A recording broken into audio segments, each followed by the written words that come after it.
minasyaitonirrajim. Bismillahirrahmanirrahim. Assalamualaikum warahmatullahi wabarakatuh. Pagi ini mari kita membaca, sebelum mengaji mari kita membaca basmalah.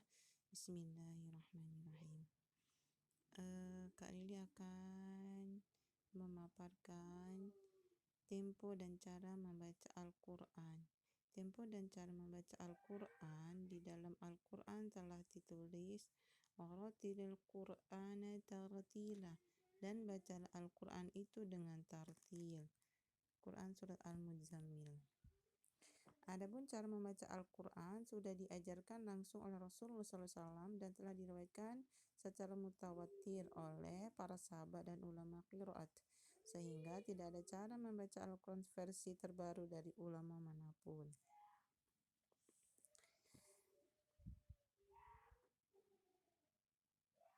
Bacaan Al-Quran yang dicontohkan Rasulullah SAW jumlahnya banyak, karena Rasulullah membacanya sesuai dialek kaum pada saat itu. Beliau mendapatkan beragam bacaan tertentu dari malaikat Jibril alaihissalam. Pada akhir abad kedua Hijriyah, para ulama mengadakan penelitian tentang bacaan Al-Quran setelah ditinjau dari beberapa segi. Maka bacaan yang dianggap mutawatir atau diakui kesahihannya adalah sejumlah 20 riwayat dengan 14 riwayat diantaranya yang paling banyak dikaji oleh para ilmuwan. Sedangkan yang dipelajari oleh kaum muslimin pada umumnya hanya 1 riwayat saja. Ilmu tentang bacaan Al-Quran yang mengkaji tentang macam-macam riwayat bacaan Al-Quran tersebut dinamakan ilmu qiraat. Adapun ilmu tentang bacaan Al-Quran yang mengkaji tentang makhrajul huruf beserta hukum-hukum lainnya disebut ilmu tajwid. Secara khusus, ilmu tajwid baru pada tahun 325 Hijriah yang dipelopori oleh Imam Musa Al-Ghaqani dari 20 riwayat yang dikenal oleh dunia Islam.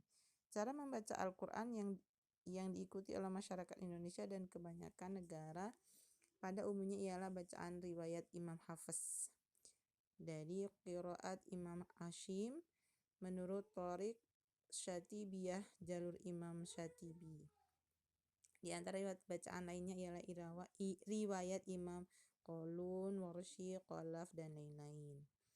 Yang pertama kita akan belajar tentang isti'adzah. Isti'adzah atau ta'awudz artinya mohon pertolongan kepada Allah Subhanahu wa taala. Hukum membaca isti'adzah bagi seseorang yang akan memulai membaca Al-Quran ialah sunnah. Allah berfirman, "Fa'idza qara'tal Qur'ana fasta'iz billahi minasyaitonir rajim."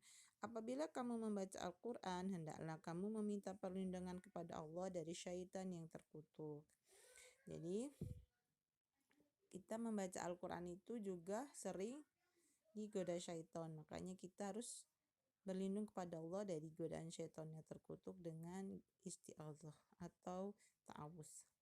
Kalimat bacaan isti'adzah ialah bagaimana disebutkan dalam Al-Quran surah An-Nahl tersebut di atas, atau dapat ditambah dengan kalimat sebagaimana yang tercantum di bawah ini.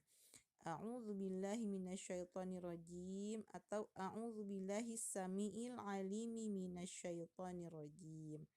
Cara membaca isti'adzah ketika akan memulai membaca Al-Quran ada 2 cara, yaitu secara jahar dan secara sirri. Secara jahar maksudnya adalah bacaan yang keras dan dapat didengar orang lain. Sementara bacaan sirri adalah bacaan yang pelan dan hanya dapat didengar oleh pembacanya saja. Tentang pembacaan isti'adzah secara jahar dan sirri adalah sebagai berikut. 1. Pembacaan isti'adzah secara jahar berlaku pada 2 kesempatan, yaitu ketika tilawah dilakukan dengan cara jahar. Maksudnya ini kita bacanya suaranya jelas gitu. Terus yang kedua ketika tilawah dalam suatu halaqah kelompok tadarus bersama dan ia sebagai pembaca pertama. Ketika kita mau tadarusan, terus yang mulai pertama itu dia biasanya lebih kenceng. A'udzubillahi minasyaitonirrajim. Dan yang selanjutnya boleh pelan. A'udzubillahi minasyaitonirrajim. Gitu. Jadi nggak usah kenceng-kenceng gitu. Yang kedua, pembacaan isti'adzah dengan sirri berlaku pada 3 kesempatan, yaitu ketika tilawah dilakukan dengan cara sirri. Ketika kita membaca Al-Quran itu pelan-pelan. A'udzubillahiminasyaitonirrajim. Bismillahirrahmanirrahim. Cuma dengar kita doang yang udah bisa dengar. Yang kedua, ketika tilawah dalam halaqah tetapi ya bukan pembaca pertama gitu. Terus ketika dalam sholat, baik sebagai imam, makmum, ataupun sendiri. Yang kedua itu basmalah. Sebelum kita membaca Al-Quran, tentu kita membaca ta'awudz, a'udzubillahiminasyaitonirrajim, dan tidak lupa harus membaca basmalah. Bismillahirrahmanirrahim. Basmalah biasanya dibaca sesudah membaca isti'adzah. Pada dasarnya basmalah adalah sebagai tanda memulai surat baru atau awal surah. Telah ditetapkan dalam hadis sahih bahwasannya Rasulullah SAW tidak mengetahui akhir sebuah surat sehingga turun lafaz basmalah. Ulama qiraat telah menetapkan bacaan basmalah pada setiap awal surah dengan alasan tulisan basmalah tertulis pada mushaf Utsmani yang ditulis pada masa Khalifah Utsman bin Affan radhiyallahu anha. Utsman bin Affan radhiyallahu anhu. Di awal setiap surah kecuali surah At-Taubah, karena di dalam mushaf Utsmani basmalah tidak tertulis pada awal surah At-Taubah. Maka mereka juga melarang membaca di awal surat At-Taubah.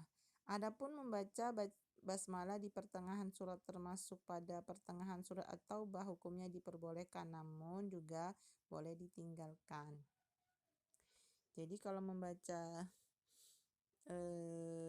surah At-Taubah itu nggak pakai baca bismillah, jadi langsung aja a'udzubillahiminasyaitonirrajim, langsung baca surahnya gitu.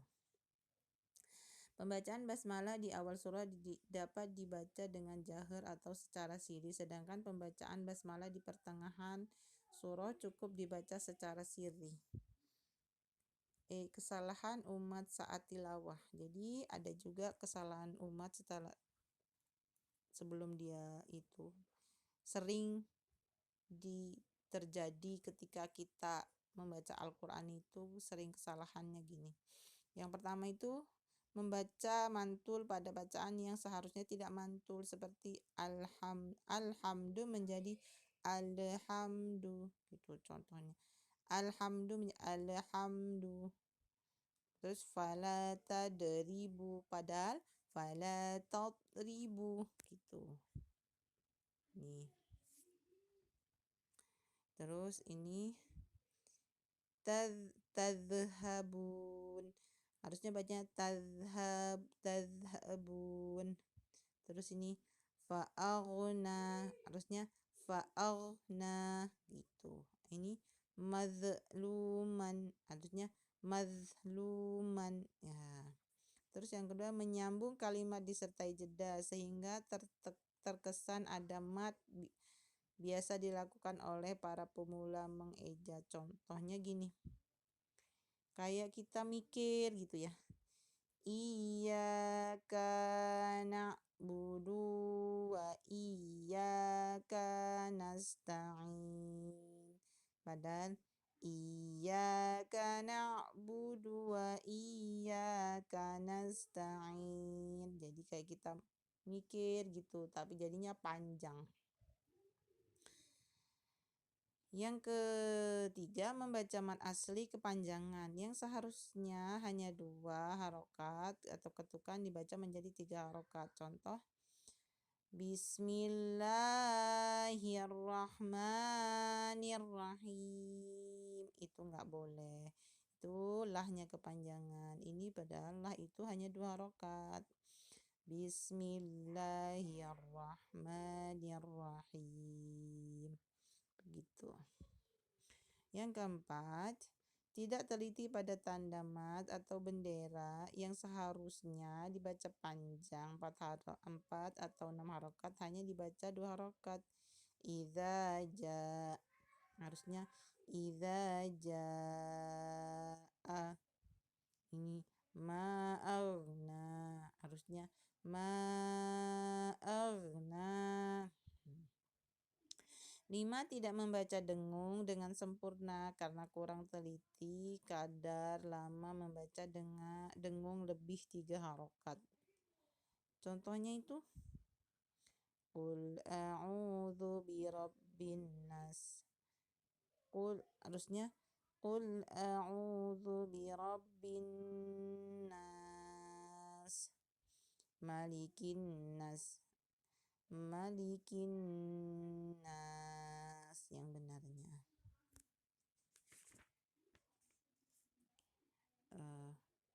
Untuk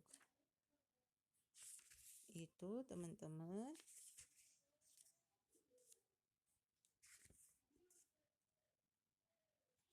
sudah di situ dulu.